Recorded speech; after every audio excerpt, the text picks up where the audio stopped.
Touch screen classes में आपका स्वागत है। आज मैं आपको मुंगेर यूनिवर्सिटी का जो हिस्ट्री का सब्सिडरी का एग्ज़ाम हो रहा है उसका मैं अगेन लेक्चर लेके आया हूँ।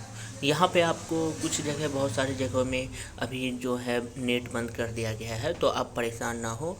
अगर आपके पास नेट अगर अवेलेबल होता है या फिर जब नेट ऑन होता है तो आप वहाँ से वीडियो देख लो, और जिनके पास है तो वो अपना वीडियो देखते रहें।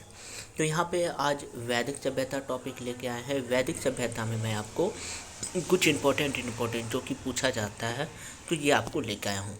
ऋग्वैदिक काल में ऋग्वेद में टोटल 1017 सूक्तों की संहिता है। कितना सूक्तों की संहिता है? 1017। और 11 गौ बालखील सूक्त हैं।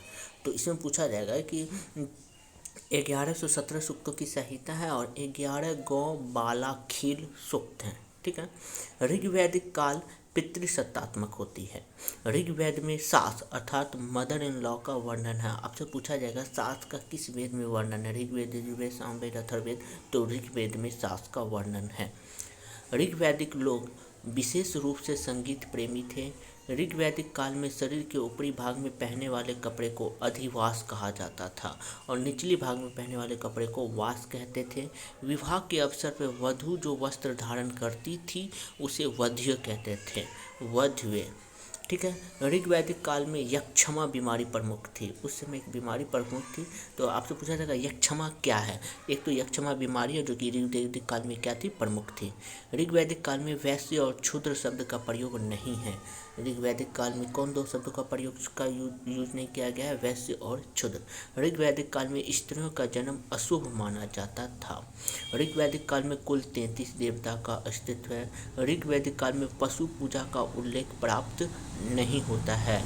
ऋग्वैदिक कालीन राजनीतिक व्यवस्था की सबसे छोटी इकाई कुटुंब है। कुटुंब का मतलब फैमिली।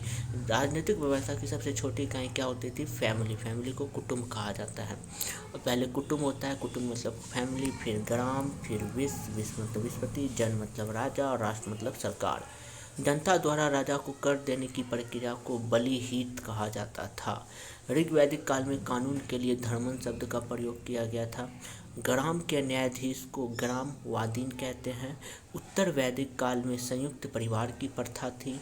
उत्तर वैदिक काल में सूरा का प्रयोग किया जाता था। सूरा एक तरह का नशा का पदार्थ है। उत्तर वैदिक काल में पगड़ी महिला एवं पुरुष दोनों पहनते थे। आपसे पूछा जाएगा किस वैदिक काल में पगड़ी महिला एवं दोनों पहनते थे? तो उत्तर वैदिक काल में। उत्तर वैदिक काल में उपनयन संस्कार के पश्चात विद्यार्थी के गुरु के आश्रम भेजा जाता था। विद्यार्थी को उपनयन संस्कार के लिए कहाँ भेजा था? गुरु के आश्रम भेजा जाता था। उत्तर वैदिक काल में बाल विवाह, विधवा विवाह प्रचलित था, लेकिन सती प्रथा प्रचलित नहीं था। स्त्रियों को जुड़ना एवं सूरा की श्रेणी में रखा गया था। मतलब जुआ है ये लिखा हुआ, और सूरा की श्रेणी में स्त्रियों को रखा गया था उत्तर वैदिक काल में। उत्तर वैदिक काल में भी हल का प्रयोग देखने को मिलता है। उत्तर वैदिक काल में वेदवाद का एक अंग कहा गया। उत्तर वैदिक काल को वेदवाद का एक अंग। प्रजापति को यज्ञों की स्वामी माना जाता है उत्तर वैदिक काल में। इतरे ब्राह्मण में साम्राज्य, भौज्य, स्वराज, प्रमेय राज्य, महाराज, आधिप्य, सार्वभौम आदि राज्यों का उल्लेख देखने को मिलता है। न्यायाधीश को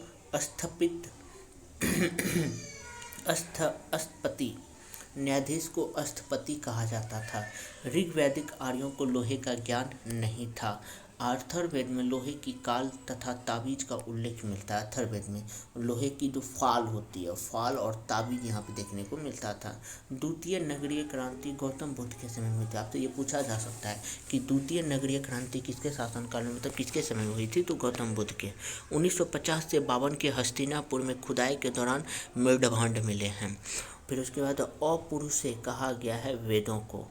आर्यों का प्रिय पेय सोमरस था। पीने के लिए वो किसका प्रयोग करते थे? सोमरस। तो इस तरीके से ये आपका जो है वैदिक काल का वो वैदिक सभ्यता कंप्लीट हो गया है।